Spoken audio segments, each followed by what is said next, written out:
Cool. Okay. Right, so I prepared a handout here, yeah? It's got 8 pages, not 9, even though the last one says 9. It shouldn't take too long to get through, like maybe an hour and a half. Hopefully not much longer than that. That picture on the front is a diagram, which you can refer to. It's a picture of the layout of the speaker system, yeah? 2 front of house speakers and the 2 monitors on stage. Basically, if you get stuck with what anything means, just look at a diagram and you'll know what I'm referring to. The little circles with the numbers in represent the microphones as well, and the number of the mic, so mic 1, 2 and 3. Can I just ask, do you think he needs a microphone for the video? To be talking to microphone, it'll pick it up? Yeah, okay. Okay, so first thing is just how we're actually set up. So we've got 2 speaker systems. We've got the front of house speaker system and we've got the monitors on stage, yeah? Both of these are controlled independently. So the monitors are controlled by auxiliary sends on the desk here, so 1A and 1B. And the front of house speakers are actually controlled by the faders here, so ranging from 1 right through to stereo group 4, and then the master faders here, yeah? I'll read this out to you. The monitor system consists of 2 speakers which are positioned on the stage, so 1 there and 1 there. The purpose of these speakers is to give the musicians and vocalists a way to hear themselves and any other musicians that wish to hear. Okay.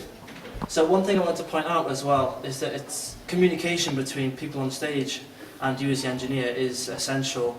So throughout the duration of the service, it's crucial that you pay attention to them on stage, because if they need you to do something, you need to know what they need you to do, and you need to do it quickly for everything to continue smoothly and stuff, yeah?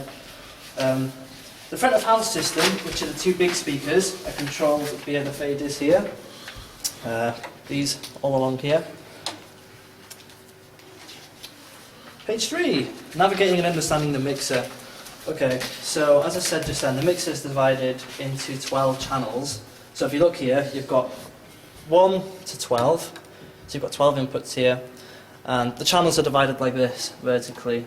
So you've got a range of controls, identical on each channel. These controls, so you've got EQ here, which I'll talk about in a bit.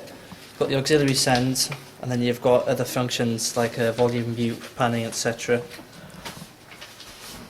Okay, so the channel volume and other channel controls. So these are like the main controls really that you want to worry about. So at the top you can see pan. You won't use pan here, so we don't really need to go into that, but it's there for reference if you want to learn more. Mute. Now because of the microphones we have on stage, they don't have switches, on-off switches. The other one that does is the handheld here and the other wireless one, yeah? So it's your job as the engineer to ensure that if no one's using the mic, it's muted, and if they're about to use it, you unmute it.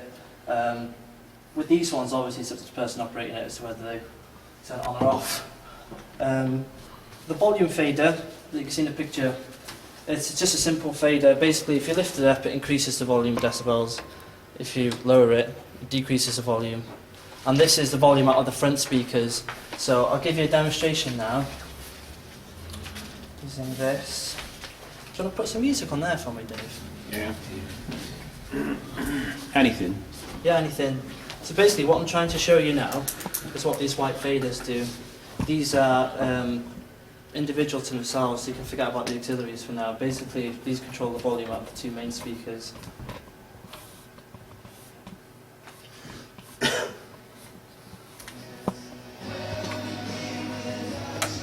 Okay, so basically, this fader here controls the volume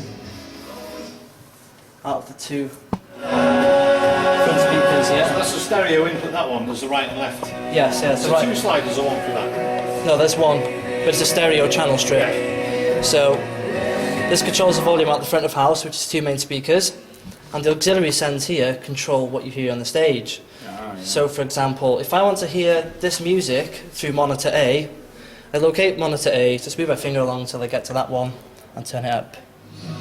So now it's coming through on the stage, yeah? Independently of the speakers. If I want it out the front of house as well, I can lift that up, yeah? So monitor A and B and the fallback on the stage, yeah? Yeah. Okay.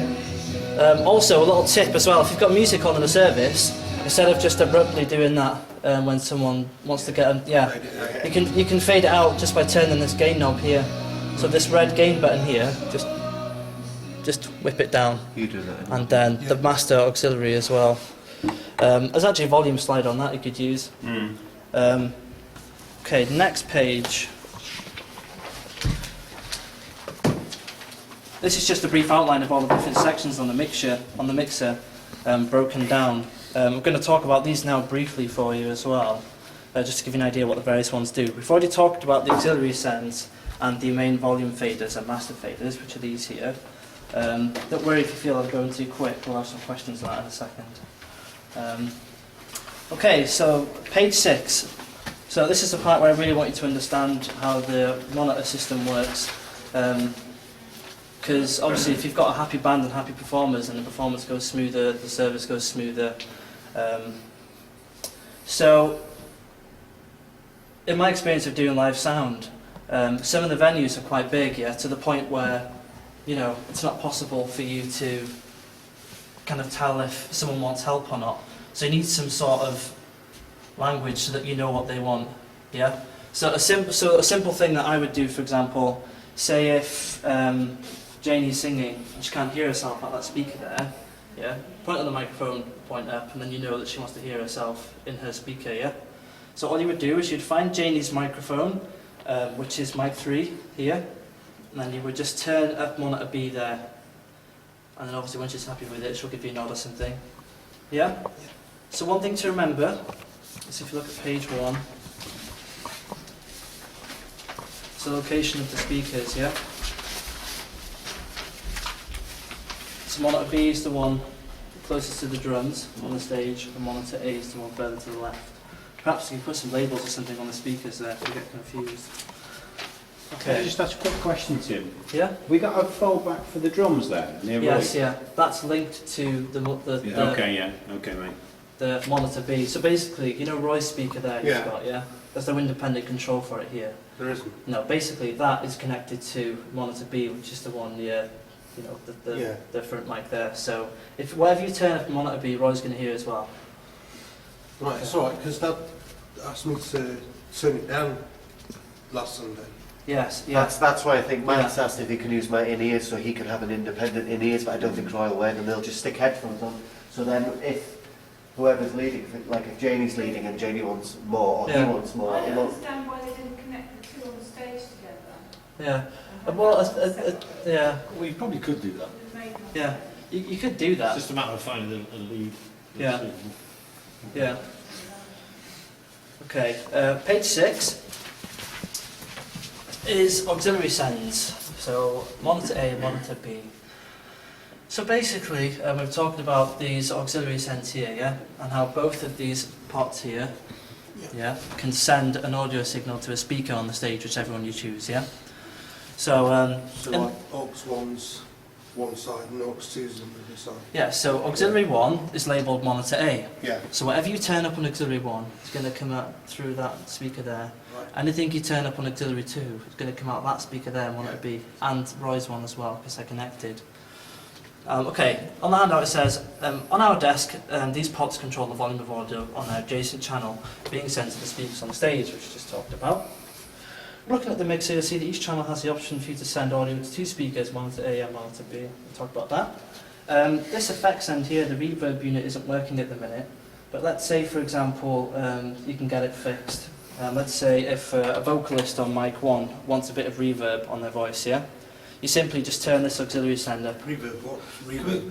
Reverb is an effect, it's almost like an echo. Alright, yeah. So it mimics a space. So if I'm sat in my bedroom, a 2x2 bedroom, a tiny room, yeah? If I put reverb on my voice, I can make it sound as if I'm in a bigger venue or whatever. It's just an effect basically to put on the voice, yeah? And this is important now actually, because I noticed this problem when you had band practice the other day. On the right hand side here, although these are coloured differently, they're labelled the same on the desk. So these 4 pots here are labelled aux master 1, aux master 2, aux master 3 and aux master 4, yeah? Yeah. And they are located on this side of the mixer. And these are Green the... ones. Green Yes, ones. yeah, the green ones and the blue ones. Yeah. And these are the master volume for all the auxiliaries. So, is music playing still? Yeah. So, for example, we've got a song playing now. Doesn't matter how much I turn that monitor A up, I'm not going to get any sound out of that speaker unless I turn the master up as well. Right. Yeah? So, it's crucial that I would just leave these always at 12 o'clock. I wouldn't even touch those unless, for example, you turn that full and it's still not loud enough, then I would turn that one up as well. So you can leave them at 12 o'clock. Okay, next page. Equalization.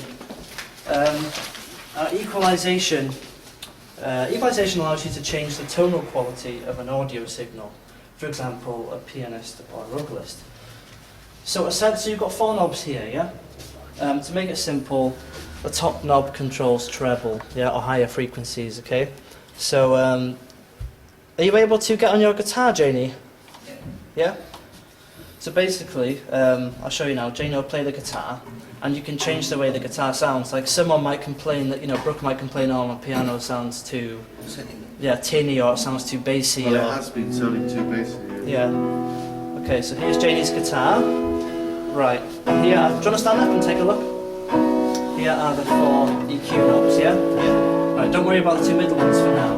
I'll get to them after. So, what? Yeah, so basically, if you press PFL, yeah, pre-fader listening, it shows you what's coming in on that channel. Right. So this represents the volume of Janie's guitar here, okay? Yeah. Now when you boost EQ, you boost the volume of the signal as well, so you boost the volume basically, yeah? So let's say if Janie's guitar isn't tinny enough, yeah? If she wants a bit more treble on the guitar, you can turn this knob here. Makes it a bit more clear. Yeah. Yeah. And if you turn it all the way down, it loses some of the clarity, doesn't it? Basically, it's like the graphic equalizer. Well, yeah, essentially, yeah. This one is actually called parametric equalizer. And so, yeah. Or if she says that it's not bassy enough, you turn the bottom one up. So they all work, don't they? It's just a matter of doing it. These 2 are fixed frequency points, which means you can't select the frequency you want to boost or cut. But these 2 here, yeah, the mid ones, yeah, you can see a little number there. It says 240 there, and it says 6 kilohertz there, yeah. Yeah. Those numbers represent frequencies, okay. So the higher the frequency, yeah, the tinnier the audio. Yeah. Yeah. So I'll put these back to default. Okay. Right. So let's turn it right to 6 kilohertz, and we'll boost it. Can you hear it? The difference. Yeah. Turn it down now. So does that apply to every other? It applies to every channel. Every channel's the same, yeah? Yeah.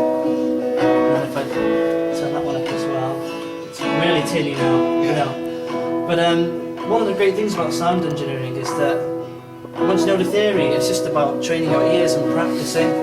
So, the more you attend band practices and, you listen to what the musicians want and you Yeah. fiddle with things, the easier it becomes. So as soon as you learn the functions of the knobs, it's really straightforward. And if anything is really, it'll probably never happen, but if anything is really, really bassy, like almost sub-bassy, yeah, just press that button there, and it puts what's called a high-pass filter on the audio, yeah, Right. which means that it cuts all frequencies below 100 hertz. So, some feedback that you Oh, get. it'd be like get rid of your main sub, wouldn't it? 50 Yeah, hertz. yeah. So it's the same thing. Thanks, Janie. So if you've got a really annoying main sub through an electric guitar, which is normally what it is. You could use a noise gate, yeah. Yeah, but I mean, if you try all these things, but that would help. Um, It's 50 hertz, humming it mains. yeah, Yeah. yeah, it would. Yeah, or you could use something called a noise gate, which basically, say if it's a quiet hum, Mm. if you strum your guitar hard, it'll only let the louder signal through and will mute the quiet signal. Yeah. Oh yeah. Okay, so everything I've talked about is written there, very simply. Actually, it'd be good if one of you had a go, actually. Would you mind getting back on the guitar, sorry? Yeah, who's actually got the job of doing this? Regularly, or once or twice a week, or... These guys, Yeah, Well, usually playing. Probably Yeah? Jason, yeah. Yeah? Well, John, can I have a go then? Yeah? Like Paul Taylor, we'll get the video to him, but Yeah. Paul would do. Okay. Right, so Jamie's playing the guitar. and it's not clear enough. So this is Jane's channel here, yeah? Right, so you can either turn the high frequencies up, and that sounds a bit nicer, yeah? So if she's happy with that, you can leave it like that. That's essentially it, okay? That's also for the high frequency, is it? Yeah, so let's say that's really tinny, Yeah. that's moderately tinny, and that's low. Okay, Okay, and this one, it's like the bass. this one controls the volume of this frequency here. So if I turn that to 6 kilohertz, Yeah. and then do that.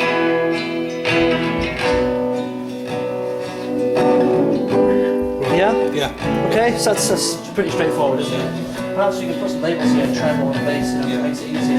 Oh, yeah. Yeah, some labels would be good. Yeah. Got a label somewhere. Nice one, Jason. So cool. Cheers, Jamie.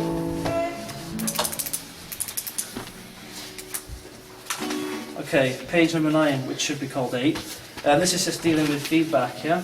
I tested the mics earlier, especially the handheld and wireless ones, and I couldn't actually get them to feedback. So the only reason you would get feedback, it wouldn't be because of the person's position on stage. Sometimes, if someone holds a mic too close to a speaker, what happens is the speaker outputs whatever you're saying, the microphone picks it up, the speaker outputs it, and it creates a loop, which is what feedback is, yeah? Whereas I couldn't actually get that to work. So it's not a problem with the person on stage, it's a problem with the desk, yeah? So it's your responsibility to kind of deal with it if it happens, yeah? Right. So this is the handheld mic here, it's not on, but let's say it's on, and you're getting feedback, okay? The first thing I would do, you don't just want to press mute and like stop in mid-sentence or whatever. What you would do is just press that button, Yeah. the PFL button, and then basically, if it's feeding back, yeah, these LEDs will either be towards the top of orange or in the red, yeah? Which means it's too loud, it's clipping, yeah? Turn that one down. Yep, that's it, yeah. So you want to turn that one down. So you'd whack that one down And then slightly. when You wouldn't turn it right the way down. no, But you would- when, but you when would- you turn that down, that should reduce. Yeah, when you turn that down, this level should reduce, yeah? Ideally, see that little naught, yeah? Should be there. That represents 0 dB, which is a kind of a comfortable listening level, yeah? So basically, turn it down gently, not too fast, otherwise I'll just cut him off. And if the feedback still persists, it'll be a problem with the EQ, yeah? Right. So let's say you've got all these boosted. Just- These don't just affect the sound, but these essentially do that at different Yeah. frequency levels, yes, it makes it louder. So basically, turn those down until you get it. Yes, yeah. So firstly, I would turn that down. If it doesn't fix it, just whack those down like that. Of course, when you do that, you are going to lower the volume of his voice Yeah. slightly. Yeah. So at that point, you just whack that up. And it should be all right. But there are certain frequencies, aren't there? Well, there seems to be, if you turn up a certain frequency, that encourage more Yes. feedback. Yeah. Yeah. Yeah. It depends. It depends on the space you're in, because different sized rooms resonate at different frequencies, and that's what comes. Can you explain to, I don't know if it's a question time yet, Yeah. but you know, the relationship between gain and the actual slider volumes, it'd probably be helpful to know that. Yeah. Okay. So basically, this is input gain. Yeah. Yeah. This is just the volume. This is just the volume to the speakers. Right. This is the actual. That's like the rate at which it's amplifying it. Yes, yeah, and this is how much you can hear out the Is speakers. that for the house speaker and the fullback? No, this is just for the front of house. Yeah. Yeah. This knob, obviously, this will affect the audio coming out of any speakers. Yeah. But in terms of this fader here, it's just for front of house, and then these are for the speakers on the stage. Just Yeah. different instruments and different inputs have got different, different impedance, so you need Yes, less yeah. or more gain. Yeah, like I'll show you. So, if I turn this up, you'll see now that it's going into, and that's when that happens, yeah? Yeah. Yeah. Hello. So if that happens, just knock that down. Yeah. If for some reason it's still doing it, then you want to turn these down a bit. Right. But yeah, that's just, if you see here, if I turn that up, I'll have to whack these down as well. If I turn that up, the input signal is getting louder and louder, Yeah. but you can't hear anything. This is just the actual, what you hear out the speakers. It's just the output volume on the speakers, nothing else. So, could you speak into that, so we can set the volume for this now? Do you use that when you preach, or is it the other one? I normally use the tie mic, but this one was used for people who leave the meeting. I see. So Okay, well we'll use that as an example. So let's say now you're in a music practice, yeah, and someone else is using that microphone, or you're in, someone comes up with a spontaneous word or something, you need to make sure that they're loud enough, yeah? Yeah. So just speak quietly like an old woman or something. I'm coming up with a spontaneous word. Okay, keep going. I'm coming up with a spontaneous word. Right, so if he's down there, we're probably not going to be able to hear him, yeah? I'm coming up with a spontaneous word. So you press the PFL button, Yeah. that shows you the input level there, and then just turn this up, yeah, until he's loud enough. So use your ears and your eyes for this. If he sounds loud enough, he is. I'm coming up with a spontaneous word. And it looks loud enough as well. Yeah. Yeah? There we go, nice one. I have left. Work. Yeah, it does work. Yeah. Yeah. That picks up and it sounds It's that one there, isn't it? He installed it and so. Yeah. Yeah. That one. Basically, yeah, that one. That one. Basically, yeah, this page here is if you forget what I've said about feedback. 'Cause that's like the number one problem in small venues like this where the speakers are close together and stuff like that. So yeah, flick to page 9, there should be 8 on there. Yeah. And what I've said is written down there for you in case you forget. I've got a couple of notes here I want to talk about. And then like you can ask any questions or anything. Okay, so microphone technique for preventing feedback. So sometimes it might not be the person behind a desk, it might not be, you know, something you've done that creates feedback. It could be someone sticking a microphone too close to the speaker. You know, some people hold mics like this, Yeah. don't they? And if there's a speaker down there, you know, or depending on your mic technique, you can get feedback sometimes, yeah? Yeah. So just general advice, like if anyone's using a mic on stage, unless you're talking in it, just keep it here. If you keep it down by your side, especially if you're by those speakers, and if you're coming through those speakers, there's a high chance that you'll get feedback. I notice you keep it there when you're not speaking. Do I? Probably subconsciously. But vocal mics, people are singing it, they need to have them a set distance really close, don't they? Yeah. And the thing is with vocal performances, yeah, is that the louder you sing, the further you have to draw your face away from the mic. And they're quite good at picking up when you're from a distance. Yeah. Yeah. Well, it's like last night with Dan, was it Dan? Rick. Rick. He's got a loud voice. And it was very loud. So was he far away from the mic or close in on it? Would have been a bit away, would he? At some stages he was like that far away, Yeah. and then he was that far away. So Yeah, well, people like that don't understand what they're doing, it's your job then to ensure. So, for example, if I talk really loud, and so say if Dave talks this loud, the Yeah. volume's fine, he hands it over to someone that talks like this, that's very loud, yeah, you have to just whack that down, and then turn that up. right. I Yeah, suppose Yeah. vice versa if they're quiet and they need yeah. to. So if he's talking like this, and then Dave comes on, just whack Dave up so you can hear him more. Yeah, that's it basically. If someone's complaining that they can't hear themselves on stage, like a backing vocalist, whatever, and you see them like 5 feet away from the microphone, you just tell them to get closer. Because if you whack that all the way up, you're going to get feedback. Yeah. But it's the only way they're going to be able to hear themselves and have to get close to the microphone, yeah? So yeah, that's it for mic technique. Yeah, music fades for CDs and stuff. Can I just ask Yeah. if they need to give any tips on people using mics? You know, say if they've not led a service for a Yeah. while, what kind of things would you give in terms of saying how to use one correctly? Performing, as in singing, Just, or well, just whatever, speaking? leading a service, Leading as singing. in, like, You know, for instance, when the ladies sing, are they singing close enough into the mics, or are they singing too far away, or you know, what's? Yeah.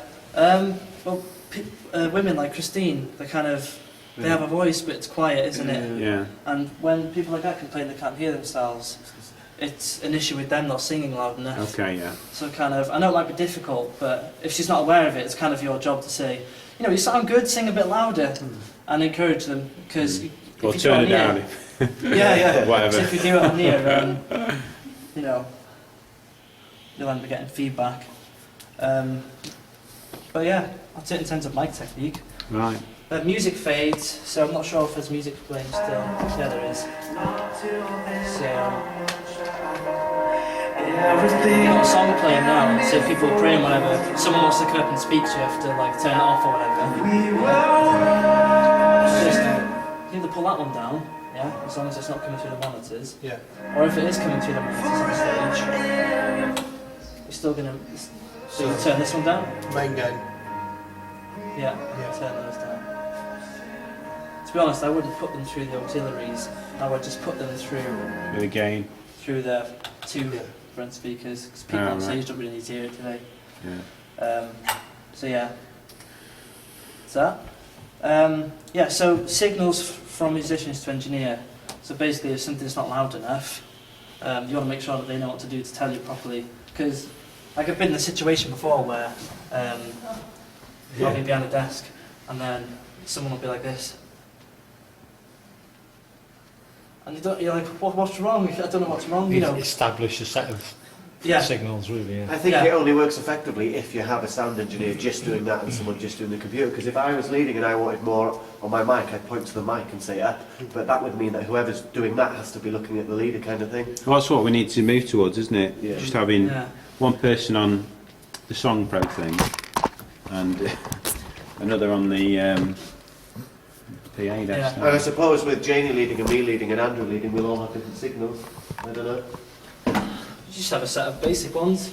If the mic's too quiet, just point at it. Yeah. Well, when you still set your mic up for music practice. Yeah. I mean, things Yeah. do change, don't they? The thing is, things can change in the service, yeah. Like it happens all the time, random things. You know, no one says they've touched the desk and yet something. And so then, do you know what I mean? Oh, yeah. No one's touched And it. something needs to be done about it. So if your mic's not loud enough, just, you know, even if you're playing, you can just, you know, mic down or up a bit. And then you know then, okay, Janie wants to be turned up in one at a B. And then when she's happy, she'll let you know. And the same for the vocalists. Like Christina Mum, for example. If my mum's loud enough in that speaker, she's happy with the level, but Christine isn't. Just pop Christine up on it. Just turn her up on it until she's happy with it. You know when you set a mic and there's no instruments, the mic's loud enough, but when the instruments start, there's... You get... Yeah, but that's why, you know, when you have music That's band why practices, you need someone in to do it, yeah. yeah, when you have a band practice or something, if you can make it, you should have a sound check and sort it all out Yeah. beforehand. You're probably going to come into a few problems on a day because it just happens, yeah. Yeah. But, I mean, with knowledge of how to sort them out, you know, you'll be fine anyway. Yeah, I mean, with the PA team we had at Yeovil, like when they did the worship practice, the PA guy was there with them, so it'd all be set up for Sunday, Yeah, and you'd be rocking then. Yeah. You know. It's like in the Gelder Centre, their desk is like huge, yeah, and you've got one guy on that, and then you've got one guy on the yeah. visuals. Visuals, yeah. Just, you know, it's an important job, this. You know, the kind of, the weight of the service in terms of worship and stuff is pretty much resting on your shoulders. You know, because what people can hear relies on your ability to make sure that they can hear it properly, and you know, so it's a tall order, but I mean, you know, you can do a good job. It's just about learning how to use the equipment, and you know, if you can make it to a music practice, I mean, if you know how to use it, just come in for like 20 minutes or something, get them to play a couple of songs like you usually would, I started coming out and Yeah. and just what you would do, you see, you know, because the speakers are separate. These are the two main ones, Yeah. what the congregation hear, and these two green ones are what the band hear, yeah? So what the band can hear. Doesn't matter, you know, they can't hear what the congregation hear, they can hear what's coming out of their speakers, yeah? So the it's, mix they have on it's stage, setting up properly. yeah, so the mix they have on stage might be completely different to what the congregation hear, Yeah. but as long as everyone's happy, you know, it's fine, yeah? Yeah. So basically, when you do, you know, the band practice and you come to set it up, have them play a song and just ask them all individually, what do you want in that speaker? What would you like in that speaker? And you know, it should be fine. Music fades, so I've explained that. And the mixer meter, I explained that as well. You know, if it's going into the red or, you know, towards the top Yeah. there, then you should ideally turn the gain down, Yeah. That's it, I think. I mean, the handouts, like, please keep them. if you're regularly on the desk or whatever, you know. Just keep one in the drawer. Yeah, they're great. I mean, the thing is, if you you can keep my one in the door. like if you were doing sound all the time, you read that through and worked, you know, just came in for an hour or so, Yeah. just got to know the desk, you'd be sorted, wouldn't you? And there's Yeah, no it's harm in great. reading it It's every great. week, is there? To remind myself. And then Well, you know it then. You know how the desk works, so you Yeah. just know it, don't you? You know what to do. It's So I great. guess, if you've got any questions or anything, like, or anything you want me to go over in the handbook, Yeah, or that. Because your dad's got hearing aid and also Pedder's Yes. got hearing gonna aid. do they have a problem with hearing? Well, sometimes when you stood behind here, Yeah. you can hear a whistle like in That's Pedder's. somebody's hearing aid up too high, perhaps. Oh, I is it? see. Yeah, it will be. Yeah. Yeah. Someone's hearing Pedder's aid. is. Yeah, But it's not a loop system problem. It's basically just pedal hearing aids either too loud or mic input. Or, You need to switch them to T. Yeah. yeah. So, With No, that, there's a T setting on. Yeah. Paul did mention something that it's got to stay between 1 and 2. If it gets between 2 and 3, It's too much, Or too limit. much, yeah. Yeah, It's- basically, those 3 LEDs there, yeah. it's just one of these basically. There is actually, if it becomes a problem getting Yeah. it right, I can open it up and I think there's a gain inside there I can turn down, I think. Yeah, so basically that just means how loud is it for them? Is it loud enough or is it not loud enough? If it's touching the middle one, Yeah. it's alright. If it goes past it, then just turn it down. And that's that. Well, you could get a pea sheet and Of the smoke coming out of a deaf person's ears. You know, it's that's right. Yeah. So yeah, any questions or anything or? Just, you know, with this saying something wrong with the, what do you call it? Reverb. The reverb. Yeah. There's a stereo in and a stereo out, and I think it might be worth just try popping them into the right instead of the left, both of them. Yeah. Maybe that'll work. Otherwise, I'll just have to go take it away, take it to bits. Yeah. Cool. Yeah, okay. And there was you mentioned another technical thing, didn't you? For the the sound that goes through into the old crash. Yeah. That we could switch that over and use Record the the channel whole for something service, else. And record the music in the service, which would be good for the musicians. Audacity. Yeah. That's what we used to use, yeah. Yeah, So Paul. you've Yeah. got, Right, you've, go. got an, you've got an interface here, yeah? Yeah. With audio going into it from the mixer. So if you swap these outputs, if you take these two and plug them into the monitor outputs here, It does work actually. It goes through that input there, doesn't it, to Audacity on the machine. So we do. If the musicians wanted to listen Yeah. to themselves back, we've It's got like to back Because in that's the- what Rick asked, he said was the music recording, because I Back, wanted to listen. you know, back in the Right. day when me and Phil used to come here and jam, yeah, we used to do the same thing. Like, you know, if we wanted to hear what we were doing, we'd just switch it over, and Yeah. then. So Yeah. yeah, but if you want to do that, just unplug those two, and plug them into here. Okay. I think it's set up to do it though already. That's what I'm saying. Oh, I see. Yeah, it's set up already Yeah. to do it. You know when you want, Because they record if they record if they record the preaching, they can Yeah. record everything else, can't they? Yeah. is it just the sermon you want recording? Or is it the whole lot? Well, I guess if the worship leaders want the worship, you know, their worship Yeah. time recording, so they can listen back to And themselves. then we can actually hear, can we hear the singer singing or not? Is the music, is the instruments too loud? That's Yeah. what you'd get off Yeah. that. You Yeah, would but, do, yeah. yeah, but the thing is that whatever the mix is here, it's what gets sent out to recording. Yeah, I get you. So if it sounds good to you here, it's going to sound alright on there, you know, Yeah. Yeah. pretty much. Any other questions or? No, I'm happy. Yeah, Yeah. great. You here Okay, on cool. Thursday? I'm not.